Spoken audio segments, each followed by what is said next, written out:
Hello and welcome to our introductory segment of Careers for Life magazine. I'm Jeff Allen.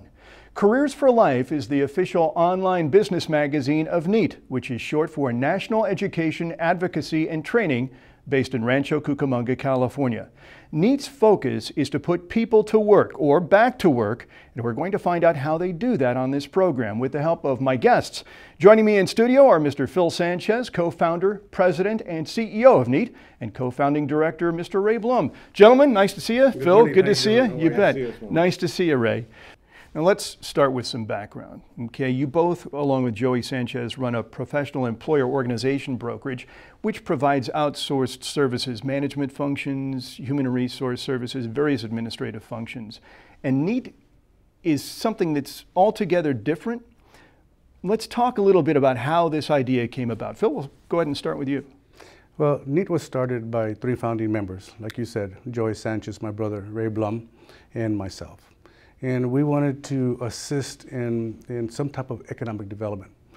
Starting in the Inland Empire, but it's actually grown through the whole state of California, and it's going national. But what we've done is we supported the initiative of how do we help the high unemployment rate right here in the county of San Bernardino, in our own backyard. So what we wanted to do is we chose to establish a nonprofit organization. And we wanted that organization to be able to create a system that would create employment. So there, NEAT was formed, the National Education, Advocacy and Training.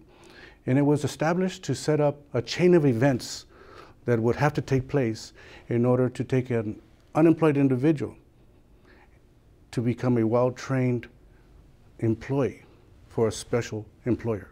That's how it was established. So with that said then, and that kind of actually dovetails into my next question, what void was NEAT trying to fill out there? What were other organizations not doing that NEAT wanted to come in and do maybe a better job of? Sure, as you mentioned, our day job, we deal with industry a lot. So we deal with any from, on average, 20-man to 100-man group companies, which is a good base of industry in our region and a lot of the country. And in talking to them, one of their biggest issues besides business is highly trained employees that are going to do what they need to. In talking to the industry over and over again, we heard that, you know, I'm losing my baby boomers to retirement. We've got a skills gap with this new generation. Our school systems have really failed in the blue-collar trades and steering individuals down that path that lost some of its glamour years ago. And now if you don't get a college degree, well, there's a need for these type of skilled trained people. And here in the Inland Empire, that's been our forte for years. We had Kaiser Steel, we had the Air Force bases, we had Santa Fe Railroad. And so we had a large blue-collar workforce, but there's gaps in that. And listening to business, they said, you know, we have this need. In talking to government, we saw that they had funding, but it was going to fund a lot of jobs that weren't in demand a lot of times. So they would fund these schools and training programs, and at the end they would hope they would get a job, but there was no guarantees of anything. So really what we did was try to bridge the gaps, listen to industry and what their training needs are, get our government partners to listen as well with the funding dollars, and also our training institutions. And that's what really bridged it for NEAT. So we can kind of find out, we're kind of getting a glimpse on what makes you unique and what makes you different. So Phil, let's talk a little bit about that unique business model which kind of separates NEAT from the pack. Well, we actually serve the unemployed citizen. That's really what NEAT's all about. We're following this initiative. But our business model was created to go into the communities and gather and recruit the pillars in the community, the decision makers, the doers. And what we've done is we've gone into those communities and we create regional collective impact groups that consist of multiple employers, multiple funders like the workforce investment boards, the Veterans Administration. We've gathered multiple educators, vocational schools, and placement companies. So we've taken this whole round circle and we've kind of termed it, our own term, a reverse engineering method, because it actually starts with the employer. That's how we've done. What are some of the areas, Ray, that make NEAT truly different, specific areas where NEAT kind of excels where other agencies fall short? Well, and Phil's going to talk about that, I'm sure, at some point. It's our Invite Alliance. It's really transparency and integrity and making sure, I think there's perceived misconceptions between government and private industry a lot of times, that government's only there to take, tax, and do those things. And in our own dealings over the last 20 years with our businesses and the businesses we serve, we see that there's both aspects of government. There's an aspect of government that wants to help, but they're not always necessarily good at communicating the message to industry, because industry doesn't always want to open their doors to them. So for us to be able to educate industry on these incentives, on these types of programs, it really gets them to think, hey, it's worth it. And I think deep down inside, everybody wants to help the veteran or the displaced worker or the laid off individuals that are out there. We know that we have to change our social assistance programs, and that has to start with the private sector partnering in collaboratives, like Phil mentioned, with the public sector. But we've got to gain their trust and their buy-in before they're just going to open their doors to everybody. Absolutely, and we've heard this before. It seems like kind of a glamorous thing to say, especially for politicians. We want to be able to help the people get back to work through training, the veterans, people who are displaced, and they tend to, from time to time, I think, run on that platform and rely on that, and people think, that sounds great, I'm going to vote for that guy. But you guys are actually kind of putting the pedal to the metal and trying to meet those specific needs. I think we touched on already, we've already heard the word alliance or alliances form mentioned in the program here so far, and really the success of NEAT depends so heavily on those alliances. Why are they so important, Phil, particularly in this day and age? Every group has to have a convener. And with these collective impact groups, the alliance members, they all have to work together, or it doesn't work. The problem is a lot of these different agencies that do this type of work independently, they work harder, and they're not as successful. But if these alliance members, if they work together and focus on one agenda, they'll get there faster and will be more successful. What's in it for the companies that want to work with NEAT? Okay, what are some of the benefits to the organizations you join this cause? There's numerous benefits. I want to talk and highlight on a few of those that we've specifically been able to sit down with CEOs, CFOs of large companies and show them. Right away, convenience. I think everybody wants to be a part of the solution, but at the same time, they're busy running their businesses, keeping their doors open. It's becoming more challenging in our day and age with taxes and regulations and things like that. So it's got to be a convenient system for them to even listen. As we sit down and talk to them and show them the convenience of it, and the convenience is, Phil and one of the NEAT members will sit down and listen. The first thing is to listen to the industry, listen to their needs, listen to their challenges. What is it that we can help? And then educate them on the incentives. There's hiring reimbursements, not credits, but actual reimbursement that the government has a hard time giving away to industry sometimes. So we bring that to the table for them. Some of these programs are as great as 130% for 6 months of the employee's wages. And these are to help industry hire and train and bridge some of those gaps internally, even if they have gone through some kind of outside training. Okay, so those types of programs, but there's also tons of incentives. There's work opportunity tax credits, which is a federal credit. There's, up until last year, enterprise zone credits. And there's new credits coming online all the time. Not to mention the Veterans Administration has all kinds of credits and incentives to hire a veteran. But it takes a lot of time to research these things and find out. We're busy enough in business, so for them to try to figure it all out, it's tough. And that's where NEAT becomes that partner alliance member for them to help learn, educate, and access some of these things. The other part is, I need to hear what type of employee they need trained. And not the way the training vocational schools are doing it now, but to the industry standards, industry certifications, and industry timeframes.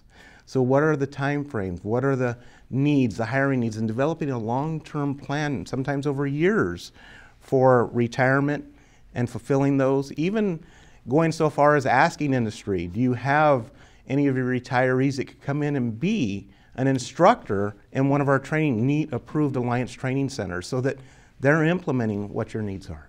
And I would think too, and correct me if I'm wrong, but really at the end of the day, I mean, we're talking about the added, I think, benefit of being a good steward. And stewardship in this day and age is so important. We saw what happened with the financial market collapse, and which really kind of ushered in the start of the Great Recession as we're now hearing about it. And so it would seem to me too that with all of these benefits comes even down the road some advantages for helping these companies market or promote their businesses, because they're able to go out and they're able to help people get back to work and provide the resources. I mean, is that correct? Is that kind of the way you Absolutely. see it as well? It's a give back, feel good type of thing also. We're really helping the needy, and we should all come together to work together. That's why our motto says, let's work together. And Phil, with that, let's talk a little bit about the process. So you have an employer, all of a sudden has a need to expand its workforce. And they find out about NEAT, or they want to, find out more about NEAT and say, okay, we want to work with you guys. What happens next? Well, the first step is, Ray was absolutely right. The first step is that a NEAT representative will go out and meet with the employer. It starts with the employer first. That's where the success starts. And we give him an extensive interview. We found out where his pain is at, what type of employee he's really looking for, what type of skills that this individual has to have, and national certifications, like he says, the industry standards. So once we find out exactly what that employer is looking for, then what will happen, that NEAT representative will come back to the collective impact group, and we'll discuss with the alliance members, especially the educators, and say, this employer is in need of a machinist, and this machinist has to work on a CNC machine. From the educating point, do we have graduates that we can send to this employer? Well, the second prong to that is, if they don't, then we would work with the workforce investment boards, the local ones. And they would advertise for us, they would recruit, they would assess these individuals that fit this profile. So once they do that, the employer, this is where the employer gets involved. He actually has a say-so on the individuals that he feels that are qualified to go to training. Now, the good part about that is that the employer is able to follow this employee or student through the whole process. And some of our trainings, 6 weeks, up to 9 months. So he's able to follow the process and look at his attendance records, look at the scorecards. He can actually see him in the workplace environment, actually working on a CNC machine. So he gets a feel for this employee on how that employee will be at his place. And I think it's really, really important, because I think that there may have been some indication, maybe just in the very brief time that we've been talking together, that when people come to NEAT, that they're surrendering kind of the ability to follow this chain of events that happens. But in fact, no, they need people who are qualified, people who are ready to come to work right away, that are going to do the job, quality individuals, and they can participate in that. You know, they've even come to the point that these employers, they're willing to invest into these particular employees and wait until they're ready, because the need is so great. The employers are saying today that the old way of recruiting is no good. It's not cost effective to put an ad in the paper anymore, because 9 times out of 10, the person doesn't work out, and this is where the high turnover comes out. Still, we're maintaining the high unemployment rate at the same time. Mm-hmm. Do you already have funding sources? I mean, you're going to have sources of funds that are going to be required to provide the education and training of this workforce, and presumably as time continues to go on, that workforce is going to expand. Those in need who come to NEAT are going to expand. So tell us a little bit about the funding resources that are involved. Sure, and real quick, I'd like to mention something else, just going back a minute before we touch on that, is there's misconceptions on both sides. One of the misconceptions is that employers and private industry doesn't care. And I think when we've sat down with them, one of the things we found out is they do. They do want to have a give back in all that they do. It's just hard running the day-to-day and doing that at the same time. So in this system, we've gotten buy-in from some great companies, some great organizations, San Bernardino County Housing Authority, some different places that said we want to be part of the solution. So I think private and public both want to give. And that's a misconception out there, that the private sector doesn't care. It's just hard to manage everything on a day-to-day basis, and that's why working with NEAT's been successful for them. So then, as far as then the money, the funding that's required, the resources, what takes place then? Who's providing this money? Who do you go to? Okay. Well, the workforce investment boards have training dollars put aside for this. The Veterans Administration for our veterans have training dollars for this. Employment Development Department. So we would go to those agencies, plus there's private sectors, like the Wells Fargo banks and the Union banks and Southern California Edisons that would put up and support what we're trying to do. This is where we would get our dollars from. I'm adding to that. Government spends millions and billions of dollars now on training programs. It's not anything new, it's just making sure that it's working better and more efficiently for the end users, the unemployed, and ultimately the employers. So it's just redirecting a lot of that to be used more efficiently. It's already been spent. Would either of you be willing to talk about maybe a group or two? And keep in mind, I know the one thing that we want to kind of impress upon the viewers is that this magazine, Careers for Life magazine, what we're going to be doing here is that people will be able to come to the website and they're going to be able to see other programs where we talk about and talk with members of these alliances that you've formed, strategic partners who come in, and they'll be seated with either one of you or perhaps both on some cases. And we're going to be able to talk about certain programs or beneficiaries of NEAT. And so we want to just let people know that they can look forward to those and see those right here on this website. But would you be willing to talk about, maybe just touch on briefly, some of the organizations that you're working with right now to help them staff their upcoming job openings and their opportunities? Well, there's a group now that we're working with called People's Care out of Chino, and they're in need of DSP 1 and 2 workers, and we're actually providing the funding as we speak for an additional 150 workers. We're working with a company by the name of OSCA in the city of Carson, safety technicians in the petroleum industry that are in need of about 2,000 different jobs. So there are companies out there, and they're catching on more and more because they're liking the feeling of what we're doing and what we're providing back to the employer. Not insignificant. The numbers aren't insignificant, and that just goes to show people that there are jobs out there, jobs on the forefront, coming on the horizon, and for those areas that are underserved, a huge area that NEAT works in to help provide those jobs. What about quality assurance and follow-up? A big concern that some employers may have. If we work with an organization who's going to help us find the right people, we want to make sure that they're with us, that they have our back. You know, I'm glad, Jeff, that you asked that question, because it's a really important question. Not all of our, the people that want to join the NEAT Alliance, not all of them qualify. They have to go through an extensive interview before they're accepted as a member. They have to have the same qualities that we are offering. If you see our seal on the background there, the acronym VITE, it means something.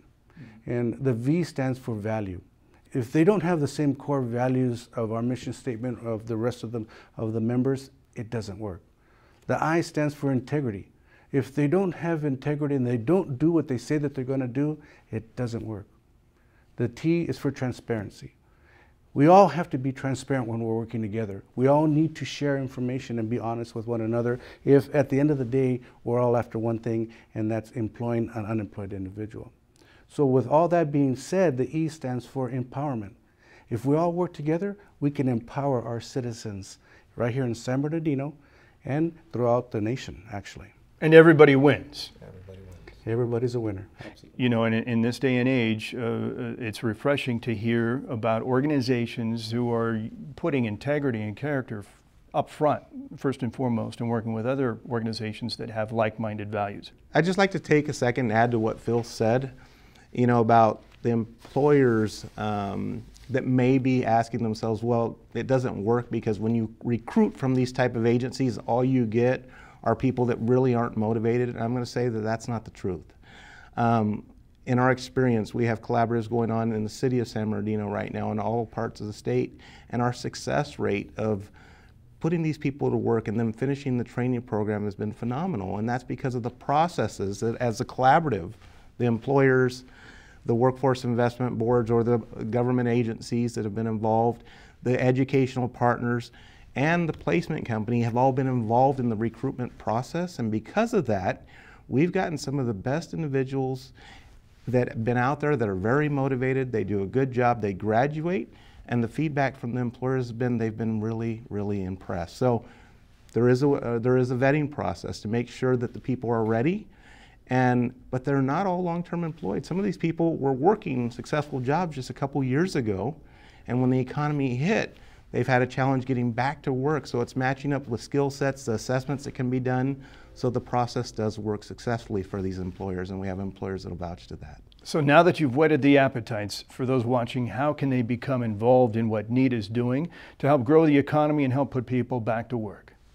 Well, again, I think it's, Phil's group and what they're doing is phenomenal, reaching out to these employers, reaching out to everybody, visiting the NEAT website, whether looking for that collaborative. We'll have our collaborative members on there so that they can, if you're an applicant and you want work, you can go to that collaborative and the point of contact and start the process.